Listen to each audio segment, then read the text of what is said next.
ជំរាបសួរបងប្អូនទាំងអស់គ្នាសូមស្វាគមន៍មកកាន់វីដេអូថ្មីសម្រាប់វីដេអូនេះដែរខ្ញុំនឹងបង្ហាញបងប្អូនអំពីរបៀបនៃការដាក់ order នៅក្នុងខ្មែរ SMM ដើម្បីទទួលបាន view វីដេអូ Facebook រាប់ពាន់ view បងប្អូនសម្រាប់បងប្អូនដែលចង់ឲ្យវីដេអូ Facebook វីដេអូ Reel ឬក៏វីដេអូធម្មតារបស់បងប្អូនទទួលបាន view ច្រើនបងប្អូនអាចធ្វើតាមវីដេអូនេះបានសម្រាប់ការធ្វើនឹងដែរគឺអត់ពិបាកទេបងប្អូនគឺយើងគ្រាន់តែត្រូវការ link វីដេអូ Reel ឬក៏វីដេអូធម្មតារបស់បងប្អូនណាមួយយកមកផាសនៅក្នុង website គឺជាការស្រេចអញ្ចឹងដើម្បីកុំឲ្យខាតពេលយូរយើងចូលមកធ្វើទាំងអស់គ្នាតែម្ដងជាដំបូងបងប្អូនអាចធ្វើការចូលមកក្នុង account Facebook របស់បងប្អូនសិនមកហើយបងប្អូន select យកវីដេអូណាមួយដែលបងប្អូនចង់ធ្វើការដាក់ view ឧទាហរណ៍ថាសម្រាប់ខ្ញុំគឺខ្ញុំនឹងធ្វើការជ្រើសរើសវីដេអូមួយនេះដើម្បីធ្វើការដាក់ view របស់បងប្អូនដើម្បីអាចធ្វើការ copy link វីដេអូនឹងបានគឺបងប្អូនឃើញសញ្ញាទ្រាប3ដែលនៅខាងស្ដាំដៃហើយនៅខាងលើនឹងអត់បងប្អូនចុចទៅលើសញ្ញាទ្រាប3នឹងមកបន្តមកទៀតបងប្អូនបន្តចុចនៅលើពាក្យ copy link នេះបន្ទាប់ពីធ្វើការ copy link ហើយបងប្អូនអាចធ្វើការចេញពីក្នុង account Facebook របស់បងប្អូនសិនមកដើម្បីចូលទៅក្នុង website វិញម្ដងសម្រាប់របៀបនៃការចូលទៅក្នុង website នឹងដែរគឺអត់ពិបាកទេបងប្អូនគឺយើងគ្រាន់តែចូលតាមរយៈ browser ណាមួយដែលបងប្អូនមានបើសិនជាបងប្អូនមាន Safari បងប្អូនក៏អាចចូលតាមរយៈ Safari ហើយបើសិនជាបងប្អូនមាន Chrome បងប្អូនក៏អាចចូលតាមរយៈ Chrome បានដូចគ្នាណាបងប្អូនហើយមួយវិញទៀតបងប្អូនក៏អាចចូលតាមរយៈ Google បានដូចគ្នាណាបងប្អូនឧទាហរណ៍ថាសម្រាប់ខ្ញុំជាក់ស្ដែងនៅក្នុងវីដេអូនេះដែរគឺខ្ញុំនឹងចូលតាមរយៈ Google បងប្អូនបន្ទាប់មកទៀតបងប្អូនគ្រាន់តែ search ពាក្យថាខ្មែរ SMM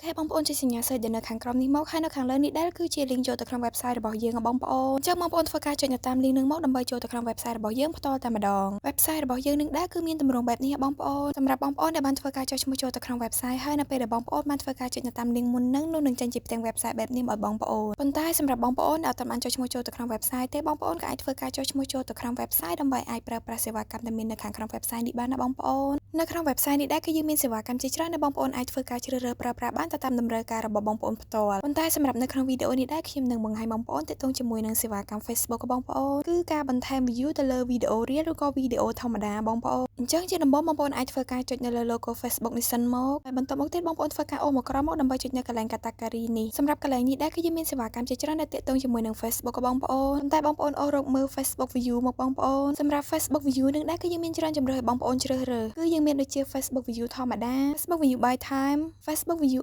S1 Facebook view S2 Facebook view S3 ហើយនិង Facebook view S4 បងប្អូនអញ្ចឹងសម្រាប់សេវាកម្មទាំងអស់នឹងដែរបងប្អូនពេញចិត្តនៅសេវាកម្មមួយណាបងប្អូនអាចធ្វើការជ្រើសរើសនៅសេវាកម្មមួយនឹងបានបើសម្រាប់ខ្ញុំផ្ទាល់គឺខ្ញុំនឹងធ្វើការជ្រើសរើសសេវាកម្មដែលមានឈ្មោះថា Facebook video view S1 បងប្អូនចំណុចបន្ទាប់មកទៀតបងប្អូនមើលនៅកន្លែង service សម្រាប់កន្លែង service នឹងដែរគឺបងប្អូនធ្វើការជ្រើសរើសសេវាកម្មមកតង់ទៀតសម្រាប់កន្លែងនឹងដែរគឺយើងមានសេវាកម្មជាច្រើនដែលបងប្អូនអាចធ្វើការជ្រើសរើសប្រើប្រាស់បានទៅតាមតម្រូវការរបស់បងប្អូនផ្ទាល់ហើយសម្រាប់សេវាកម្មទាំងអស់នឹងដែរគឺសុទ្ធតែមានតម្លៃធូរថ្លៃទាំងអស់បងប្អូនគឺអត់ដល់$1ទេនៅក្នុង1000 view បងប្អូនតែសំខាន់គឺសេវាកម្មទាំងអស់នឹងមានតម្លៃធូរថ្លៃហើយសម្រាប់គុណភាពរបស់សេវាកម្មនឹងក៏កាន់តែល្អទៀតណាបងប្អូនអញ្ចឹងហើយសម្រាប់បងប្អូនពេញចិត្តនៅសេវាកម្មមួយណាបងប្អូនអាចធ្វើការជ្រើសរើសនៅសេវាកម្មមួយនឹងបានទៅតាមតម្រូវការរបស់បងប្អូនផ្ទាល់បើសម្រាប់ខ្ញុំគឺខ្ញុំនឹងធ្វើការជ្រើសរើសសេវាកម្មដែលនៅខាងលើគេនេះបងអស់គឺសេវាកម្មដែលមាន ID code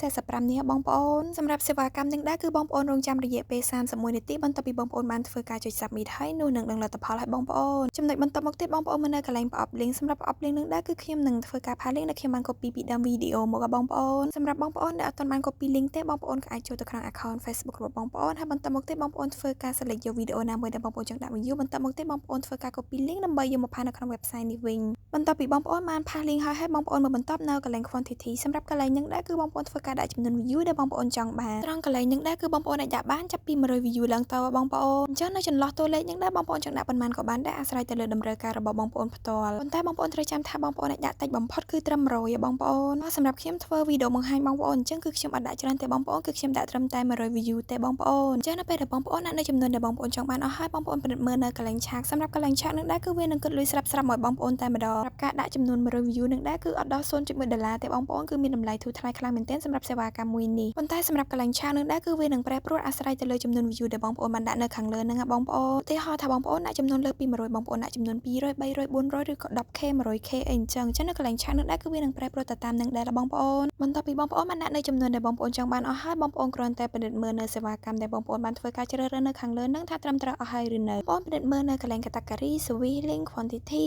average time change ថាត្រឹម មត្រូវអស់ហើយនៅបើសិនជាចំណុចទាំងអស់នឹងត្រឹមត្រូវអស់ហើយបងប្អូនអាចធ្វើការចុចនៅលើពាក្យ submit នេះមកពេលដែលបងប្អូនបានធ្វើការចុច submit ហើយអស់ហើយនោះនឹងលោតជាវិក័យប័ត្របែបនេះមកឲ្យបងប្អូនសម្រាប់វិក័យប័ត្រនឹងដែរគឺមានន័យថាការបញ្ជាទិញរបស់បងប្អូនគឺត្រូវបានទទួលយកសម្រាប់សេវាកម្មនេះដែរគឺបងប្អូនរងចាំរយៈពេល31នាទីបន្ទាប់ពីបងប្អូនបានធ្វើការចុច submit ហើយនោះនឹងលទ្ធផលឲ្យបងប្អូនតែនៅក្នុងកំឡុងពេលរងចាំនឹងដែរគឺខ្ញុំអត់តម្រូវបងប្អូននៅក្នុង website នឹងទេគឺបងប្អូនអាចធ្វើការ clear website ចេញបានហើយសម្រាប់វីដេអូអំពីរបៀបនៃការបង្កើន view ទៅលើវីដេអូ Facebook ក៏បញ្ចប់តែត្រឹមហ្នឹងសម្រាប់បងប្អូនដែលអត់ទៅនៅត្រង់ចំណុចណាទេបងប្អូនក៏អាចត្រឡប់ទៅមើលវីដេអូពីដើមមកវិញបានណាបងប្អូនក៏សូមខន្តីអភ័យទោសបងប្អូនទាំងអស់គ្នាចំពោះពាក្យសម្ដីលើសលួសឬក៏មិនសមរម្យនៅត្រង់ចំណុចណាឬក៏សម្លេងរំខានណាមួយសូមអរគុណបងប្អូនទាំងអស់គ្នាសម្រាប់ការទស្សនាជួបគ្នានៅវីដេអូក្រោយ